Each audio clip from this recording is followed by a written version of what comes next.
መነፍበት የዛሬ 8 ወር ታክሲ ውስጥ የምን ቪዲዮ እንደተያዘብሽ በደንብ ነው የምናውቀው። የያዘብሽ ማን ነው? አላህ እኮ ማለት ነው። አላህ እኮ በጣም ስማርት ነው። በጣም ስማርት። ለምን እንዳልኩ እናንተ ምንም አልገባችሁም። ለምን እንደሆነ ታውቃላችሁ? እሺ ቆይ አሁን ሀጅ ግዴታ ቢሆንስ? መን ኢስተጣዐ ኢለይሂ ሰቢላ የሚለው ባይነገረንስ? መን ኢስተጣዐ ኢለይሂ ሰቢላ የምትለዋም በጣም አስፈላጊ ናት።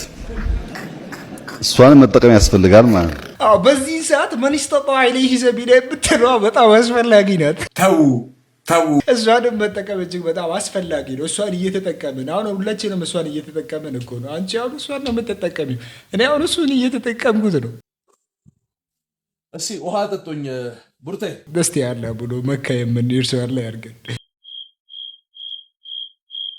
ሲቀጥል ማለት ነው አንዳንዴ ዳዕዋዎች ከመስጊድ ብቻ አይደለም የሚገኙት።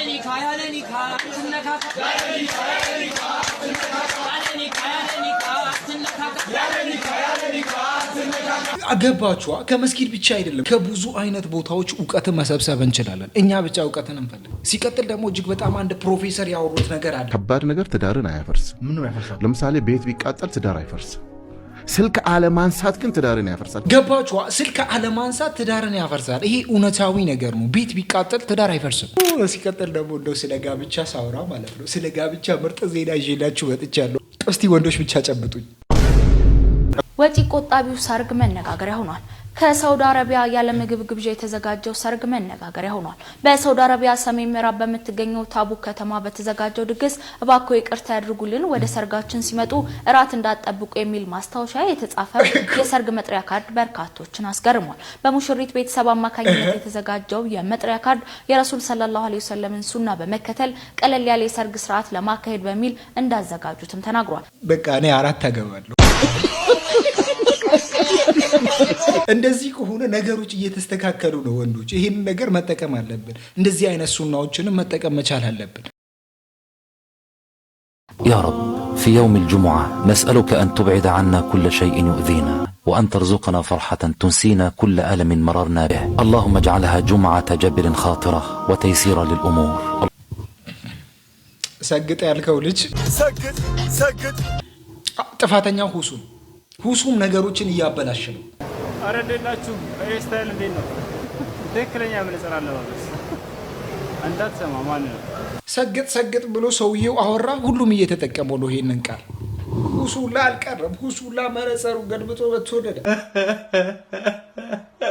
ሰግጥን ደግሞ ወደ ሰድቅ የመለሰው አንድ ኡስታዛችን አለ። ሰድቅ ለአያት ሰድቅ ለአኺራ ሰድቅ ለአኺራ ሰድቅ፣ ለአያት ሰድቅ፣ ለቤተሰብ ሰድቅ፣ ለሁሉም ሰድቅ እየተባለ ነው። አሁን ሰግጥን ወደ ሰድቅ የመለስከው ልጅ ሆይ አላህ ይባርክ።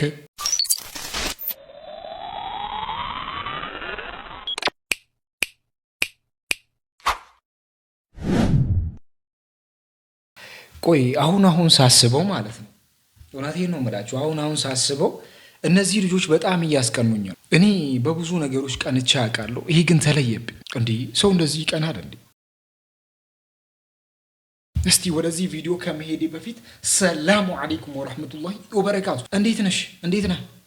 ሁሉ ሰላም፣ ሁሉ መልካም ይጣ፣ ሁሉ ፒሲዳ፣ ሁሉ ነገ ሰላም ነን አልሐምዱሊላህ። ተጠፋፍተናል። እየተጠፋፋን ነው። አንቺ እየጠፋሽ ነው። አንተ እየጠፋህ ነው።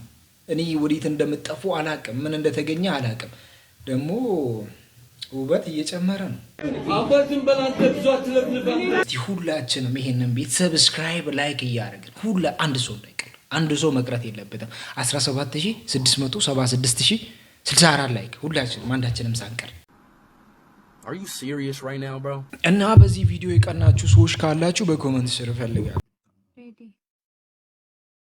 አዲስ አበባ፣ ሐረር፣ ቢሾፍቱ፣ ድሬዳዋ፣ ሞጆ፣ ደሴ፣ አዳማ፣ ኮምቦልቻ፣ ጂማ፣ ወልዲያ፣ ኢሉ አባቦር፣ ደብረ ማርቆስ፣ ዲላ፣ ሮቤ፣ ባህር ዳር፣ አሰላ፣ ደንበል፣ ነቀምት፣ ወላይታ፣ ነጆ፣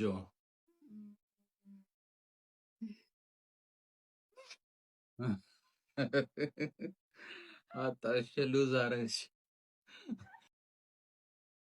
ቆስጣ፣ ድንች፣ ሰላጣ፣ ሽንኩርት፣ ቲማቲም፣ ባሮ፣ ጥቁር ጎመን፣ ድንች፣ አበባ ጎመን፣ ብሮኮሊ፣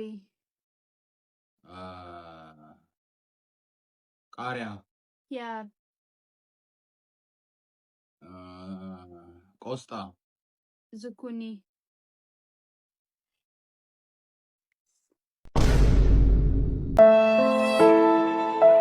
ለምን እኔ ላይ ታፈጣለህ? ሐሳቡን ያመነጨው እሱ። እኔ እንደዚህ አይነት ኔቨር ማይንድ የሆነ ሐሳብ አላመነጭም።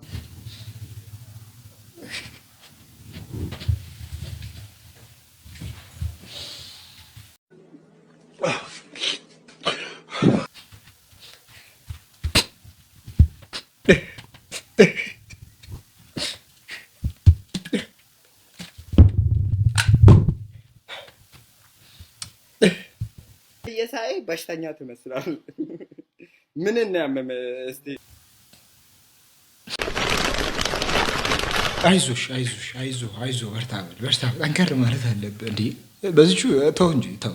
ለማያቅሽ አቶ ብርሃኑ ነጋን እንዲህ ቤተ ብያለሁ። አቶ ብርሃኑ ነጋ እግዚአብሔር አምላክ ያሰበ አንተ በውስጥ ያሰብከው እንግዲህ እርሶ ልበል ይቅርታ፣ እርሶ ይሄንን ነገር ከአምላክ ጋር ነው የተነጋገሩት፣ በውስጦት ነው የተነጋገሩት። እንግዲህ አባቴ ደግሞ ለኔ ባቀበለኝ መሰረት አስተላልፋለሁ ማለት ነው። ሐሳብህን የሰማይ አምላክ ወዶልሃል። በውስጥህ ያሰብከውን ሐሳብ ሰማይና ምድርን ያጸና የፍጥረታት ባለቤት ወዶልሃል በይው ተብያለሁ። ወዶሎታል። እንግዲህ አቶ ብርሃኑ ነጋና የሰማይ አምላክ ነው ውስጥ ለውስጥ የሚተዋወቁት ተነጋገሩት። እኔ ደግሞ በአደባባይ ላይ ህዝብ መሰክራለሁ። ያሰበው ሐሳብ ምንድነው የሚለው ሁሉም ተንበርክከ በጸሎት ጠይቅ። አንድ ደግሞ የሆነ ጊዜ ታስታውሳላችሁ እንደዚህ ክርስቲያኖ ሮናልዶ በህልሜ መጥቷል። ክርስቲያኖ ሮናልዶ በ2017 መሰለኝ ወደ ሀገራችን ይመጣል ብላ ተንበያ ነበር በህልሟ አይታ ማለት ነው። እመቤቴ ሆይ ክርስቲያኖ ሮናልዶ ነው እላታለሁ ስላት ልጄ በደንብ ስሚ፣ ክርስቲያኖ ሮናልዶ ኢትዮጵያ ይመጣል ጥቅምት 21 ኢትዮጵያ ይመጣል። 2017 ጥቅምት 21 ኢትዮጵያ ይመጣል ታገኘዋለሽ ትለኛለች። እንደዚህ አይነት ነገሮች እየበዙብን ትንቢቱ እንዴት ነው ግን እየጸደቀላችሁ ነው ወይ? ደግሞ እንደዚህ ያድርጉ ቀርታችሁ አስቀምጡትና የዛኔ አውርታችሁ ቀርታችሁ ከነቀኑ ጽፋችሁበት አስቀምጡትና ከዛ በኋላ ልክ ነገርየው ሲከሰት ደግሞ ያንን ቪዲዮ ፐብሊክ ታረጉታላችሁ። የዛኔ ይታወቅላችኋል። የዛኔ ለእናንተም ደረጃ ይኖራችኋል። ካልሆነ በስተቀር እየተግባባን አይደለም። ወደ ነው የምትሮጠው ወዛለች። እኔ ከዛሬ ጀምሮ ይሄንን ያለኝ ልብስ አጥቤ ሰላት መጀመር ፈልጌ ነው። እስካሁን አሰግድም እንዴ? ሰላት መጀመር ከዛሬ በኋላ ጀምራለሁ። ኦኬ መታወቂያ አለ እንዴ? መታወቂያ አለኝ። እስቲ ያሳየኝ። ይኸው መታወቂያዬ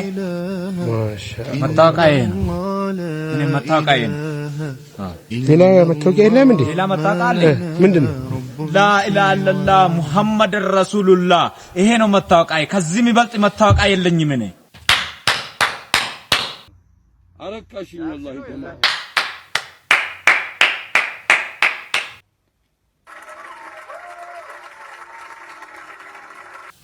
እውነት ለዚህ መልስ ክብር ይገባሃል። ለዚህ መልስ እውቅና ይገባሃል። ለዚህ መልስ ሁሉም ጥሩ ነገሮች ይገቡጋል። መታወቂያችን ይሄ ነው። ከዚህ በላይ እንደው ብሔራዊ መታወቂያ ቢሆንልን እጅግ በጣም አሪፍ ነው። ብሔራዊ መታወቂያ ለማድረግም እንጥራለን እና ሲቀጥልም በሀገራችን እጅግ በጣም አሳሳቢ ከሆኑ ነገሮች ውስጥ አንዱ ሌብነት ነው። ሌብነት እንግዲህ እንደምታውቁት በተለይ በአዲስ አበባ ዙሪያ ላይ እጅግ በጣም በብዛት እንመለከታለን። በጣም የሚያስገርመው ነገር ደግሞ በህዝብ ታክሲ ላይ ደግሞ እየተዘረፈ ያለው ድርጊት እጅግ በጣም ያሳዝናል። ከዚህ ውስጥም እንግዲህ እጅግ በጣም ያስገረመኝን አንድ ቪዲዮ ላስመልክታችሁ።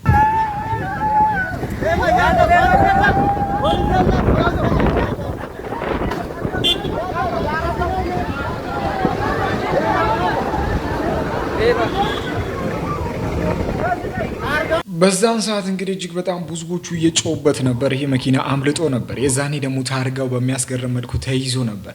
ይህንን መኪና ፈላልገው ፖሊስ ደርሰውበት ይዟል። ዘራፊዎቹ በቁጥጥር ስር ውለዋል። በትናንትናው ዕለት በአዳማ አንድን ወጣት የታክሲ አገልግሎት የሚሰጡ በመምሰል ታክሲ ውስጥ ካስገቡ በኋላ ንብረቱን ዘርፈው ከታክሲ ሲወረውሩት የሚያሳይ ምስል በማህበራዊ ሚዲያ መሰራጨቱ ይታወሳል። በዛሬው ዕለትም ተጠርጣሪዎቹ ከነታክሲያቸው በቁጥጥር ስር መዋላቸውን የአዳማ ከተማ ትራፊክ ፖሊስ የሆኑት ኤቢሳ ቦሩ እጅግ በጣም የሚያስገርመው ነገር ቲክቶክ ደግሞ እንደዚህ አይነት ነገሮች እጅግ በጣም መልካም ነገሮችን እያስመለከተ ነው። መልካም ነገሮች እንዲደረጉበት እየፈቀደልን ነው። እንደዚህ አይነት ነገሮች አሁንም ቢሆኑ መቆም መቻል አለባቸው። በሳውዲ አረቢያ በሪያድ ኗሪ የሆኑ 3 ኢትዮጵያውያን ሴቶች ማለት ነው በአደንዛዥ ዕፅ ማስተዋወቅ ዙሪያ ላይ ተይዘው ተጠርጥረው ማለት ነው በቁጥጥር ስር ውለዋል። ከዚህም በተጨማሪ እነዚህ 3 ሴቶች እንግዲህ ይህንን የአደንዛዥ ዕፅ ማለት ነው ሲያዘዋውሩና እንደዚሁም ደግሞ በተዘዋዋሪ መንገድ ሲያስተዋውቁ ማለት ነው በቁጥጥር ስር ውለዋል ማለት ነው። እነዚህ ሰዎች እንግዲህ እንደሚታወቀው ሳውዲ አረቢያ ማለት በድንበር ጥበቃ ማለት ነው እንደዚህ ልክ ድንበርና መሰል ነገሮችን ጥበቃ በጣም ከፍተኛ ክትትል ከሚያደርጉ ሀገራቶች መካከል እንደ መጀመሪያ የምትጠቀስ ሀገር ናት ማለት ነው። ስለዚህ በውጭ ሀገር የምትኖሩ ኢትዮጵያውያን በሙሉ ይሄንን ማለት ነው የምትኖሩበትን ሀገር ሕግ ጠብቃችሁና ሕግን የተላለፈ ነገር ከመፈጸም ራሳችሁን እንድትጠብቁ በዚህ እናሳስባለን። በጣም ያሳዝናል። በተለይ ደግሞ በሳውዲ አረቢያ ምድር ላይ እንደዚህ አይነት ነገሮች ከተከሰቱ ከዚህ በፊት እንደምናውቀው እንግዲህ በሞት እቀጣለሁ ብላ በሞት የቀጣቻቸው ብዙ ኢትዮጵያውያን እንዳሉ እናውቃለን። ለእነዚህ ሰዎች ምህረት ታደርጋለች ወይስ ደግሞ በእስር ነው የምትቀጣው ወይስ ደግሞ በሞት? እናንተ ምን ይመስላችኋል? ሳውዲ አረቢያ ለእነዚህ እህቶቻችን ታስራችኋለች ወይስ ትለቃችኋለች ወይስ ደግሞ ሌላ ፍርድን በእነዚህ እህቶቻችን ላይ ትፈርዳለች? ምን ይመስላችሁ? ስለ ሞት ማንሳታችን ካልቀረ እስቲ አንድ ነገር ልበላችሁ። ምንም ያክል ችግር ውስጥ ልናልፍ እንችላለን። ቤተሰቦቻችን እየተቸገሩ ወይም ደግሞ አላፍትና ለእኛ ስጡ እኛ ያንን አላፍትና ላንወጣ እንችላለን። ያንን ነገር ወደ አላህ ሱብሓነሁ ወተዓላ መመለስ መቻል ብቻ ነው ያለብን። ያንን ነገር ከአቅማችን በላይ ከሆነ እኛ ምንም ማድረግ አንችልም። እኛ እየጣርን ያ ነገር ከአቅማችን በላይ ከሆነ ምን ልታረጊ ትችላለች? ምን ልታረግ ትችላለች? የአቅምን ካደረግ ሌላው ነገር ቀሪው የአላህ ስራ ነው፣ ያንተ ስራ አይደለም። በቃ አንተ የምትችለውን ያክል መወጣት ብቻ ነው። ከዛ በኋላ ያለው ሌላ አካል ስላለው ለዛ ነገር መጨነቅ የለብን። አንድ ወንድማችን በእንደዚህ አይነት መልኩ ህይወቱን አጥቷል። ሰላም እንዴት ናችሁ?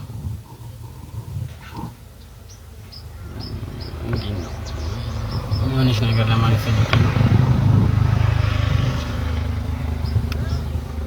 ማለት ያው ይሄን አስቀምጬ ማለፍ አልፈለኩም፣ ግን ደግሞ ግዴታ እኔ እንጃ ለምን እንደሆነ አላውቅም። የመጨረሻዬ ነው በህይወት ለመኖር የመጨረሻዬ ደቂቃ ናት እቺ ደቂቃና እቺን ደቂቃ ይህን ሀሳቤን ሼር ማድረግ ፈለኩኝ።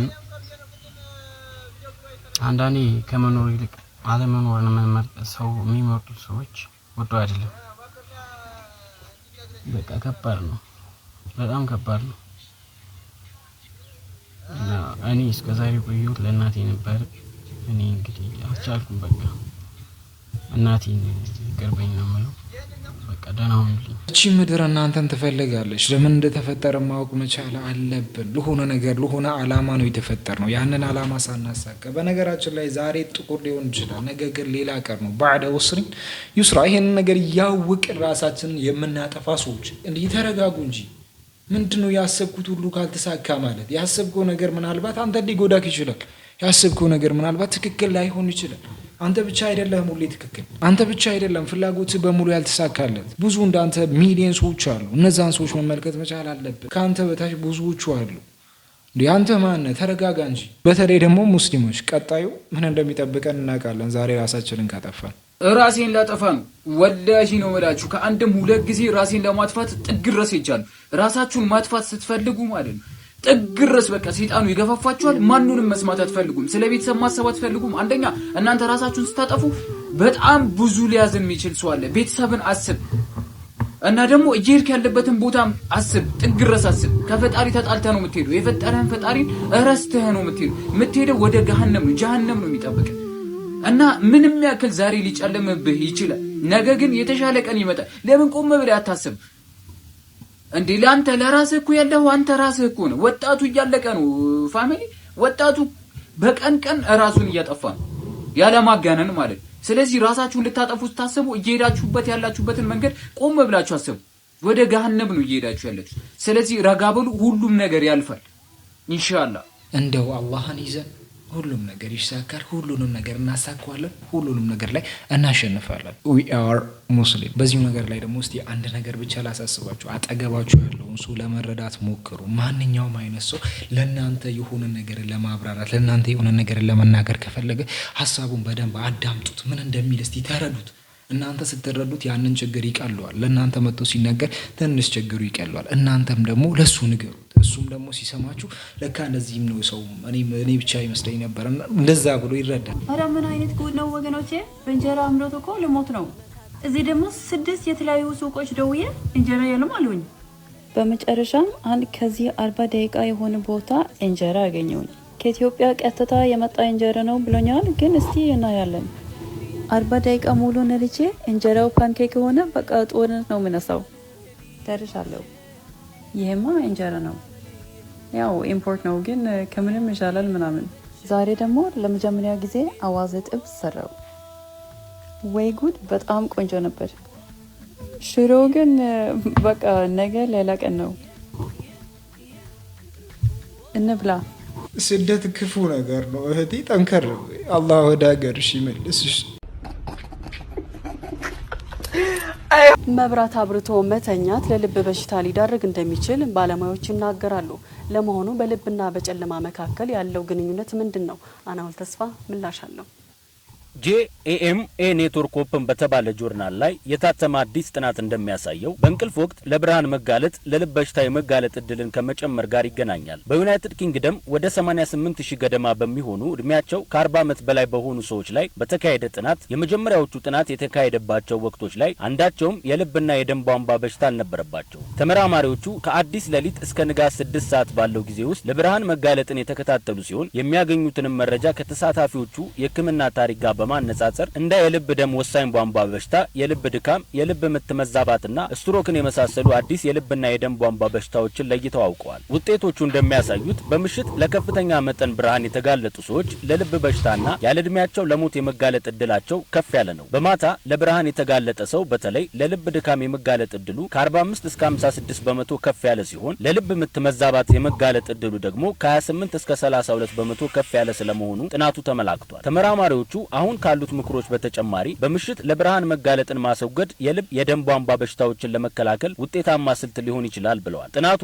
ተቃራኒውን ውጤት የሚያመላክተ ሲሆን በቀን ውስጥ ለተፈጥሮ ብርሃን በብዛት የተጋለጡ ሰዎች ለልብና የደም ቆይ እኔ የምላችሁ ከ1440 በፊት የማውቀው እኔ ዶክተር ቦንስ እንደ ሀሳብ ምን ይመስላችኋል? እስቲ ይህን ሁሉ ነገር ካወቅኩኝ ለምን ወይ ደግሞ ሪሰርች ሰሪ ለምን አልሆነም?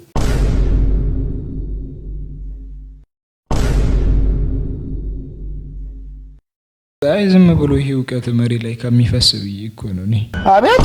እጅግ በጣም በሚያስገርም መልኩ እጅግ በጣም አሳዛኝ ዜናዎች በኢትዮጵያ ምድር ላይ እየሰማን ነው። ያሳዝናል። እዚህ ጋር የምትመለከቷቸው ሁለቱ ወንድማማቾች በአንድ ቀን በተለያየ የመኪና አደጋ ህይወታቸውን አጥተዋል። ታላቅ የይስሐቅ አብርሃም በአርባ ምንጭ የሙሉ ወንጌል አገልጋይ ሲሆን ከአዲስ አበባ ወደ አርባ ምንጭ በመሄድ ላይ ሳለ በመኪና አደጋ ህይወቱን ያጣል። ታናሽ ወንድሙ አቤኔዘር አብርሃም በዋቻሞ ዩኒቨርሲቲ የማህበራዊ ሳይንስ ተማሪ ሲሆን የታላቅ ወንድሙ መርዶ የሰማው ቀብር ለመድረስ ጉዞ ይጀምራል። በትላንትናው ዕለትም ከሆሳና ወደ ወላይታ ሶዶ በመጓዝ ላይ ሳለ በማዕከላዊ ኢትዮጵያ ክልል ከምባታ ዞን በደረሰ የመኪና አደጋ ህይወቱን አጥቷል። እጅግ የሚያሳዝን ነው። ሁለት ወንድማማቾች በተመሳሳይ የመኪና አደጋ ህይወታቸውን አጥተዋል። ለመላው ቤተሰቦቻቸው ለወዳጅ ዘመዶቻቸው መጽናናትን እመኛለሁ። ሞት እንዴት የት ቤት በኩል መቼ እንደምንሆን ሁላችንም አናውቅም። እንግዲህ ለሁሉም ነገር ሬዲ መሆን መቻል አለብን። አሁን ያለንበት ሁኔታ እንዴት ነው ግን? በሞት ጀነት መንገባ ይመስላችኋል? ምን ላይ ነሽ አንቺ? አንተ ምን ላይ ነህ? ያንተ ፍርደውስ ነው መሰለኝ። ግብረ ሰዶም ነኝ። የምኖረውም ኢትዮጵያ ውስጥ ነው። ይሄው ግብረ ሰዶማውያን ኢትዮጵያን ትገርላላችሁ። ግደላ መግደል አይዲዮሎጂን የሚያጠፋ ቢሆን ኑሮ ክርስቶስ ሲገደል ክርስትና ይጠፋ ነበር። አይጠፋም። በቃ ተፈጥሮዬ ነው። ስወለድ ጀምሮ የምወደው ወንድ ነኝ። ከወንድ ጋር ሴክስ ማድረግ ወዳለሁ። አለቀ። ተፈጥሮዬ ነው። ከተፈጥሮ ያልወጣም፣ አልጨነቅም። ግደለኝ።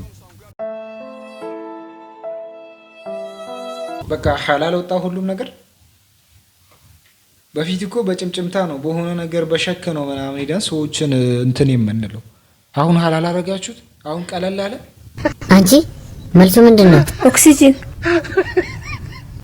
አንተ መልሱ ምንድነው? ናይትሮጂን። አንቺስ መልሱ ምንድነው? ፕሮቲን። ባዮሎጂ ውስጥ እኮ ነው ፕሮቲን፣ ፈተና ግን ኬሚስትሪ ነው። ኦኬ ፕሮቲን በኬሚስትሪ ወፍራም አየር ሊሆን ይችላል። ሳስቡ ብርሃኑ ነጋ ጥሩ ነገር እየሰራ ነው ልበል? Yes. Basically, I'm just chilling, right? I'm just working with these kids. Then I get a call talking about some. Basically, I had a close friends, and my close friends used to be not lit as fuck, but you know, wallahi, like, astaghfirullah, yes, I'm wearing the hijab right now, but I love twerking. Like, I don't give a fuck what anybody says. That's just, you know, what I do. I mean, that's what I love. So, you guys think I was joking about me starting it at like 8? I was twerking at 8. Wallahi, billahi, otallahi. Like, you guys think I'm, like, it's like laughs, this and this and this, but wallahi, I'm dead ass. And it's not on some traumatized, it's just like something you love. Like, let's say,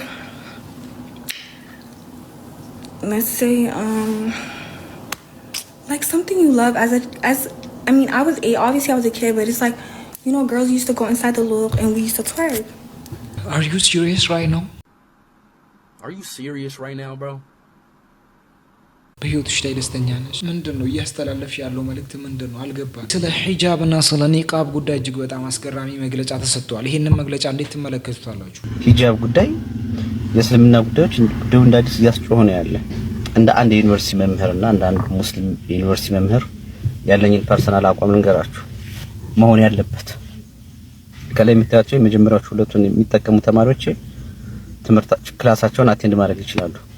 maybe theoretical class, demonstration class, clinical attachment ሊሆን ይችላል whatever the type of the class የመጀመሪያዎቹ ሁለት አይነት የሚጠቀሙ ልጆች እጃቸውና አካላቸው ስራ ለመስራት የሚመችና የሚችሉ እስከሆነ ድረስ ምክንያቱም የኛ ሙያ የእጅ ስራም ስለሚያስፈልገው ማለት ነው። ስለዚህ የሚያደርጉት ከፊታቸው በታች ያለው የሚያደርጉት እጃቸውን የሚሸፍን ከሆነ it does not help them to do something. ስለዚህ they will be rejected out. ሶስተኛውና አራተኛው የሚያደርጉ ተማሪዎች በምን አይነት ሁኔታ ተማሪ አይደሉም፣ ሚስቶች ናቸው። ነገር ግን እንደ ሙስሊም ሶስተኛውና አራተኛው የሚጠቀሙ ሴቶች በየትኛውም አካባቢ በነፃነት መንቀሳቀስ ይችላሉ፣ በየትኛውም አካባቢ። ነገር ግን ሌጋል ኢሹ ሲኖር ያ የሚገለገሉበት መስሪያ ቤት የሚጠይቃቸውን ማንኛውም ጉዳይ ማድረግ ግዴታ አለባቸው። ማንኛውም ጉዳይ ማለት ነው። ከዛ ውጭ ያለው ጩኸት ብሎ መጮሁ ብዙ አስፈላጊ አይደለም። እኛ በሸሪዓ የምንተዳደር ሀገሮች አይደለም። የመጀመሪያው ማወቅ ያለብን ጉዳይ ዝም ብለን እንቦረምቦረምቦረምቦረምቦረ እንዳልምን እንቦረምቦረምቦረ ማለት አይደለም። ሎካል ኮንቴክስታችንን መሰረት ያደረገ ነባራዊ ሁኔታዎችን ማያውቅና መረዳት ያስፈልጋል። በኢትዮጵያ ኮንቴክስት አንድ ክላስ ውስጥ ወንድና ሴት ሆነው ካን ላይ የሚማሩበት የትምህርት ስርዓት ነው ያለው።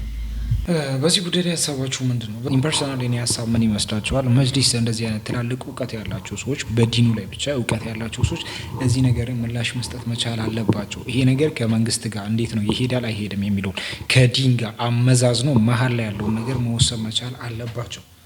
ጧትና ማታ ለሌላ ሰው አሰብ። ጧት መጀመሪያ ስትነሳ በጸሎት ነው የምትጀምረው። አዝካሩ ሰባህ ለመሳበቅ ቀንህን የዋልክበትን ጧት መጀመሪያ የምትነሳው በሃይማኖት ውስጥ አንድ ነገር አለ። ከእንቅልፍ ስትነሳ የመጀመሪያ የምትነሳው የሌሊት ስግደቱን ለእምነት መጣበታለሁ እሱ መቼ ነው ለሚለው ማለት ነው። ጧት ስትነሳ የመጀመሪያ የምታደርገው ፈጣሪ ማናገር ነው፣ ወይም ስልክህን ብድግ አድርገህ ማድረግ አይደለም። እዛ ጋር ነው የሚጀምርህ ማለት ነው ቀንህ። ጧቱ የተበላ ሰው ቀኑ ሙሉ ይበላል። ጧት 10 ሰዓት ተኩል 11 ተኩል ላይ ስትነሳ ለሰላት ነው የምትነሳው። አሁን ምርጫው እዚህ ጋር ነው። ስትነሳ ቲክቶክ አይተህ መሄድና የማይሆን ነገር አምሮህን ይዘህ መሄድና ቀጥታ ወደ ፈጣሪ መሄድ። ማታም ልትተኛ ስትል ከመተኛታችሁ በፊት በሰላም ያዋልከኝ ፈጣሪ በሰላም አሳድረኝ።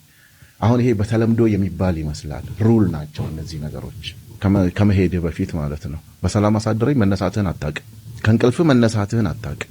ስለዚህ ይሄንን ትላለህ። ከዛ ውጪ ግን አትክሮት የሚያመጣልህ እኔ ብዙ ጊዜ ሁሌ አይመጣልኝም because I'm human ሁሌ አይመጣልኝም። ሲቸግረኝ ግን ምንም ጆሮ አይሰማም። የሆነ ፕሮጀክት ወጥሮ ይዛል አብረሃቸው መሰራ ሰዎች አይረዱልህም። ምትሄድበት መስሪያ ቤት ራሱ አይገባው። ቆም ብለህ ፈጣሪ ሆይ ይሄን ነገር መራኝ። ግራ የገባኝ ነገር እንደዛ የተመራውትና ያገኘው። ሁለተኛ ደግሞ ሲመራ በተለያየ ሰዎች ይነግሩሃል። የቴክ ካምፓኒ አለ፣ የቴክኖሎጂ ካምፓኒ ከተለያየ ድርጅቶች ሚኒስቴር መስሪያ ቤት ከብዙ ሰዎች ጋር መሰራበት ማለት ነው። እቺን ነገር ሁላችንም መያዝ አለብን። ማታ ልንተኛ ስንል ሁላችንም እኮ ስልካችንን ከፍተን እንደው ረስተን ነው እንተኛው። እንደዚህ እየጎረገርን ራሳችን ላይ አስቀምጠን ረስተን እንተኛ ስንቶቻችን ነው ያለ ነው። እንደነዚህ አይነት ሰዎች መስተካከል አለባቸው። አንተ መስተካከል አለብህ በዚህ ጉዳይ ላይ፣ ያለበለዚያ ነገሮች እየከበዱ ነው። እስልምናንና ክርስትናን የሚያመሳስላቸው አንድ ነገር እንዳለ ታውቁታላችሁ። ኦኬ ሁለቱም እሺ በደም የጸኑ ናቸው። what ክርስትና በኢየሱስ ክርስቶስ ደም ሲሆን እስልምና ደግሞ በክርስቲያኖች ደም። ኢትዮጵያ ውስጥ ድቃላ በስቷል። ቆሻሻ ልጅ አይቷል። እዚህ አዲስ አበባ ዙሪያ አይደለም እንደ ገዳማት ወታደር ሲያሰለጥኑ ያገኘናቸው። ጎጃም እኮ አይደለም እዚህ አዲስ አበባ ምን ያደርጋል? በገዳም በቤተክርስቲያን ወታደር ማሰልጠን ግድያን ገዳይን ማዘጋጀት ነው። ብቻ እኔ አይገባኝም። እየተዘጋጁ ያሉት እነሱ ናቸው፣ ደግሞ የሚወቀሰው እኛ ነን። ነገሩ እኮ በጣም ከብዶናል። የሆነ ነገር የሚያደርገው እነሱ ናቸው፣ የሚወራበት በእኛ ላይ ነው። ተቀያይረን ነው እንዴ? የዛኔ ስም እንቀያየራለን፣ የዛኔ ማንነታችን ተቀያይሮባችሁ ነው። ምንድን ነገሩ እኮ እየገባን አይደል? እጅግ በጣም አስገራሚዋ ልጅ ከዚህ በፊት እስልምናን በደንብ በመቃወም የምትታወቀዋ ልጅ እስልምናን ተቀብላለች። እንዴት? ለምን? መቼ? ይህንን ቪዲዮ እስቲ በደንብ አቅርባችሁ ይዩት። ልጅቷ ማህተቧን በመበጠሷ ሃይማኖቷን በመቀየሯ እኮ ደስተኛ አይደለችም።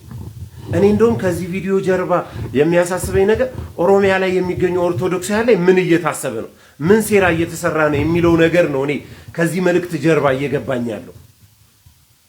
ስለዚህ በኦሮመኛ ቋንቋ የምታስተምሩ የኢትዮጵያ ኦርቶዶክስ ተዋሕዶ ቤተክርስቲያን መምህራን እንደ መምህር ማኑዌ እንደ መምህር ጎሳ በደንብ አደርጋችሁ በኦሮመኛ ቋንቋ እዚህ ቲክቶክ የሚባለው ፕላትፎርም ላይ መጽሐፍ ቅዱስን ልታስተምሩ ይገባል።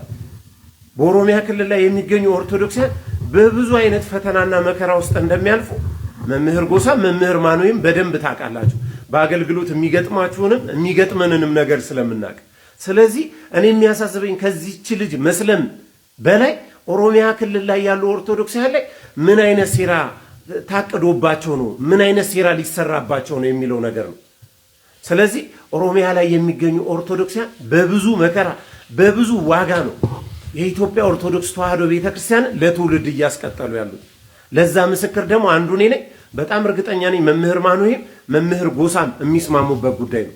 ስለዚህ ሴራው ላይ ትኩረት እናድርግ። አሁንም እናንተ መልሳችሁ በጦርነት እንዳትሉ፣ በጦርነት ብላችሁ አሁንም ሌላ ታሪክን አትፍጠሩ። ያለነውም እዛ ውስጥ ሊሆን ይችላል፣ ብዙዎቹም እዛ ውስጥ ሊኖሩ ይችላሉ። ሁሉም በዚህ ሰዓት ተሳስሯል። ሁሉም በዚህ ሰዓት እርስ በርስ ይተዋወቃል። እንደዚህ ለማያውቁት ሰው መረጃ ለመስጠት እንዳትሞክሩ። መልሳችሁ አሁንም በጦርነት ብላችሁ አሁንም ተጫጩ። ያ ነው የሚቀራቸው። ሰው እንዴት ማህተቡን በብር ይሸጣል? ጋይስ ለወንድ ብለሽ ማህተብሽን ከአንገትሽ ላይ ታወልቃለሽ።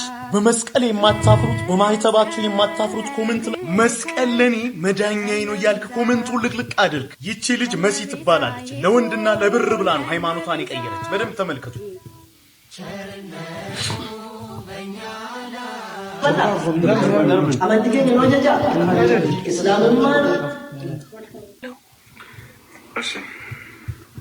ቁጥርን አስቀምጥልኝ ማለት ፎሎ ሳረግ እምቢ አለኝ። እሺ እስኪ እኔ ፎሎ አድርጌሻለሁ። ከቻልክ በፍጥነት አውራኝ። እሺ አውራሻለሁ። ለኔ ብሎ ቀራንዮ መስቀል ላይ ተሰቅሎ በመስቀሉ ያዳነኝን ክርስቶስን ከምክድ ይቺ መሲ የምትባለች ብርና ወንድ ተቸግራ ከአንገቷ ላይ ማህተቧን በጠሰች። ሃይማኖት እሷ ኃጢአት ብሎ በቀራንዮ መስቀል ላይ የተሰቀለ ጌታ ኢየሱስ ክርስቶስን ካደች። እግዚአብሔር ልብ ይስጥሽ። ይህ ቪዲዮ እንዲደርሳት በደንብ ሼር፣ ኮፒ ሊንክ አድርጉ። አካውንቴ ስላስመቱብኝ የቻላችሁት። ብሩ የት ነው የሚታደለው? እኔ ግራ የገባኝ ያ ነገር ነው። ብር የት ነው የሚሰጠው? ለምሳሌ እኔ አሁን ከእናትና አባቴ ተነጥዬ እስላም ሆናለሁ ብዬ ወደ እስልምና ብሄድ እኔ ባዶ መሬት ላይ መቅረቴ ነው። ዘመዶቼ ይጠሉኛል፣ ጓደኞቼ ይጠሉኛል፣ ቤተሰቦቼ ይጠሉኛል። የዛኔ ሰዎች ለመጠለያ እንዲሆናት የሆነን ነገርን እገዛ ያደርጉ። ልጅ እስከሚያድግ ብቻ ነው እጁ የሚያዘው። የዛኔ በሁለት እግሩ መቆም ከጀመረ የዛኔ ይለቀቃል። አንድ ሰው እስልምናን ሲቀበል ራሱን እንዲችል የሆኑ ነገሮች መስገጃ ለመግዛት ሊሆን ይችላል፣ ለእሷ የሆነ ነገሮችን ለማድረግ ይችላል። ያንን ነገር በፍላጎታቸው የሚያደርጉ ሰዎች ሊኖሩ ይችላሉ። ግን እናንተ እንደምትሉት ባጀት ተበጅቶ እንደዚህ የሚሆን ነገር አይሉ ነው። እናንተ ለነገሩ ራሱ አዲስ ታሪክ ፈጥራችሁ በጦርነት ነው እያላችሁ ስንት ነገር ታወራል። ሲቀጥል ደግሞ እሷ መልሷ መልሳችሁ እና እኔ የፈለኩትን እምነት ልከተል እናንተን አለካው እስካሁን ወጥቼም ያወራሁት ነገር የለም። ይሄ ንኪኝ ነይና ነካኪን ነው በቃ ይሆናል አይደል? ነካኪን ካልሆነ በስተቀር እኔ ሳልናገር አንተፈስ ሳልን እንኳን እንዲህ ሆነች እኮ እኛ ጋር እኮ የሚያስጠላ ነገር አላት እኮ በየቦታው ላይፍ ከፍታችሁ ማለት ነው። ኢንሻአላህ በአለም የሚያስጠላ ነገር እናንተ ጋር ይኖረኝ። ወደ ኋላ አልመለስም። ወላሂ ማንም ወደ ኋላ የሚመልሰኝ ሰው የለም። እና እያበረታታችሁኝ ነው። ከነካችሁኝ ግን ያው ነክቶ ምንድነው የሚባለው ተረታረና እኔ እንኳን ለእናንተ አይደለም ዛሬ ላመንኩበት እስልምና እንኳን ብዙ ነገር ሳደርግ ነበር። አይታችሁኛል። እነሱን እንኳን አልፈራውም። ሳውዲ ላይ ቁጭ ብዬ ነበር እንደዛ አንተ ሲላቸው የነበረውና እንኳን እናንተን አይደለም ሊላችሁ ፈልጌ ነው። ስለዚህ ምንም የምታመጡኝ ነገር የለም፣ የምታረጉት ነገር የለም። አትንጫጩ። ለልባ ብንጫጫ በአንድ ቆጫ ውቅጥ ነው አለቀ። የተነሳብኝ ማንም እንትን አይለኝም። እኔ ምላሴ በጣም መርዝ ነው። እሷም ራሷን ለመከላከል እንደዚህ ያወራሽ ነበር። ሌሎቹም ደግሞ ስለሷ እንደዚህ ያወራሉ። ተሰለመች ያሱ ትልኩልኛ ተስለማ እናትዬ ስታነበው እኮ ነው መጀመሪያ መዘመር ነው እንጂ እኮ ቃሉን አታውቀውም ማለት ነው። ገልጦ ያነበበ ሰው እውር ማብራቱን ያነበበ ሰው ዲዳዎች እንዲናገሩ ማድረጉን ያነበበ ሰው ባህር መክፈሉን ያነበበ ሰው መና ማውረዱን ያነበበ ሰው ፎሬቨር አይሰንብም። ካነበብሹ ደግሞ ድንቅ ስራውንም በራስሽ በህይወትሽ ላይ ያሳይሻል። በጣም ብዙ ድንቅ ስራ አሳይቶኛል ስላነበብኩት። በራሴ ህይወት ላይ ብዙ ታምራትን አሳይቶኛል ስላነበብኩት ማለት ነው። መዘመርማ ከጥንት ጀምሮ ስንዘምረው ነበር። መዘመር ብቻውን ማፊ ሶሉሽን ማፊ ፋይዳ ነው፣ ሶሉሽን አይደለም። ስለዚህ መፍሲ ስላላነበበች ታምራር ስራላትም አታቆም። እውር ማብራቱን ሽባ በተተሩን ጎባጣ ማቅናቱን መጻጉን 38 ዓመት የተኛበትን አልጋ አሸክሙ መስጠቱን አላነበበች። ስለዚህ ሰለመች ወይ ደግሞ ቪዲዮ ተይዞባታል የሆነ ነገር ገጥሟታል እንጂ ወዳት ሰለመች። እህታችን በሚያስገርም ሁኔታ እያወራች ያለችው ነገር ያስገርማችኋል። ስለ ባህር መክፈልን እያወራች ነው። ባህር ማን እንደከፈለ ታውቃላችሁ? ይህን ነገር እኛ አልካድንም። ሙስሊሙም በዚህ ነገር ላይ ያምናል። እሷ ግን አላነበበችም። እንደዚህ አይነት ሰዎች እስልምናን ለመቀበል ጫፍ ላይ ናቸው። ሲቀጥል ደግሞ መሲ ወደ እስልምና የመጣችው የራቁት ቪዲዮ ተይዞባት ነው እያሉ ነው። አለቀ። መስለም ከሆነ ሰለመች ተባለ ትስለም። ግን ልክ ሰለመች ሲባል የሆነ ነገር አመጡና አባቷ ሞተ አሉ። በቅርብ የአባቷን ሀዘን ሳትወጣ አሁን አሻንጉሊት አስመስለው እኔ እግዚአብሔር ይቅር ይበለኝ ምን እንደቀቧት ምን እንደለቀለቋት የሆነ ህንድ ነው ምናምን አሉ። እጃቸው ሰውነታቸው ጥቁር ፊታቸው ግን እንደዛ ቀብተው የሚያመጧቸው የሉም። እሷን አስመስለው አመጥተው ጉብ አድርገው እንዳሻንጉሊት በዛና በዚህ ከበው እንትን የሚጫወቱ ይመስል ጣትና ጣታቸውን ገትረው እዛ ድራማ ነገር ፈጠሩ። በቃ ይሄ የራሳቸው ጉዳይ ነው። ግን አንቺ የምለኝ የምትባይ ልጅ ሪከርድ አታርጊ። ቀደም ራሱ ሪከርድ አድርገሽ ፖስት አድርገሻል። ረፊ እቺ ጀዝባ ናት እሷ ታይባክሽ እና እናንተ ቤት እየከፈታችሁ ይሄው ያዳምጪ። እናንተ ቤት እየከፈታችሁ ስለሷ የምታወሩ ከሆነ አጀንዳ ነው የምትሆኑ። ቀጣ አንቺም ታውቂያለሽ፣ ሁላችንም እናውቃለን። የሰለመችበትን ምክንያት እናውቃለና መብቷ ነው። የሰለመችበት ምክንያት ስለምናውቅ አምና እንዳልሆነ እናውቃለን። አይደለም አምና ብትሆንም እንኳን አይመለከተንም እኛ። ስለዚህ ቤት የከፈታችሁ እሷንም አትሳደቡ፣ ስለሷም አታውሩ፣ አጀንዳ አታርጓት። የምትፈልጉ ላይ ቪዲዮ ማስራት ላይቭም እየገባ አለማውራት አጀንዳ መናሽበት የዛሬ 8 ወር ታክሲ ውስጥ የምን ቪዲዮ እንደተያዘብሽ በደንብ ነው የምናውቀው። የያዘብሽ ማን ነው? ይሄው አሁን አብሮሽ ያለው ልጅ ነው የያዘባት። የዛሬ 8 ወር እግዚአብሔርን ቪዲዮ ከታዋቂ ቲክታከሮች መካከል ውስጥ ማ እጁላ እንዳለ በደንብ ነው። ከዛ ደግሞ እኔ ጋር ደረሰ። ምናልባት አንቺ ይድረሳ አለ ብዙ ነገር አለ እሱ ተውታው። በተረፈ ግን እኔ ሻማ ማብራት ሰልችቶኝ ነው። ሸክም ቀለለልኝ። ምን ሸክም ነሽ አንቺ? እግዚአብሔር ለዚህ ንግግራቸው ደግሞ እህታችን መልስ አላት። አንዴ ከየመኒ አንዴ ከአረብ አንዴ ከኦሮሞ አንዴ ከአማራ እኮ የምትጋደም ባለጌ ሸሌ እኮ ናት። እያንዳንዱ ማስረጃ እኔ ስላለኝ ነው የማወራው። እማልፈራ ነገር ነኝ እኔ በነገራችን ላይ ባመንኩበት ነገር ዛሬ መጥተሽ ብታርጂ ውጣ አንተ። አርቲስት ዘሪቱ ከበደ በጻፈችው መጽሐፍ ላይ ያሳለፈችውን ህይወት ግልጽ ስታደርግ ከተለያዩ ወንዶች ጋር ጾታዊ ግንኙነት ማለትም ዝሙት የሚባለውን ትፈጽም እንደነበረ ስታጋልጥ ኦርቶዶክሶች ያንን ቆርጦ አምጥተው ዝሙት እንደምትሰራ ስሟን ለማጥፋት ሞከሩ። ምክንያቱም ዘሪቱ ከበደ በዚህ ሰዓት ጴንጤ ስለሆነች ማለት ነው። ጴንጤዎች ምን ቢሉ ጥሩ ነው? እንደዛ ስታደርግ የነበረችው ስትዘሙት የነበረችው ኦርቶዶክስ በነበረችበት ሰዓት ነው። አሁንማ ጴንጤ ሆናለች ብለው መለሱ። እኔም የጴንጤዎቹን ሐሳብ ልዋስና ወገናችን ሂዊ የመሲን ስም ለማጥፋት የሞከርሽው መሲ እንደዛ አደረገች ስትያት የነበረው ወይም ስትዘሙት የነበረው ኦርቶዶክስ በነበረችበት ሰዓት ነው። አሁንማ አዳነች እኮ። አሁንማ ሕፃን ልጅ ወንጀል እንደማይታሰብበት ሁሉ የሰራችውም ስራ ኢየሱስን ስታመልክ የነበረው የኩፍር ስራ አይታሰብባትም። አዲስ ህይወትን ጀምራለች። አዲስ ድነትን አግኝታለች። አልሐምዱሊላህ ረብል ዓለሚን። አንቺ ራስሽን አድኒ። ሰው ከዳነ በኋላ እንዲህ ነው አትበይ። ያማ ትታው መጣች እኮ ኢየሱስንም ማምለክ የጣዖት አምልኮቱንም ዝሙቱንም እዛው ወደ ኦርቶዶክስ ትታወጣለች። ትታቆጣች በኋላ ትናገሪ እስከ ዛሬ አትዘሙች ብልሻት መክሪያትም ነበረ።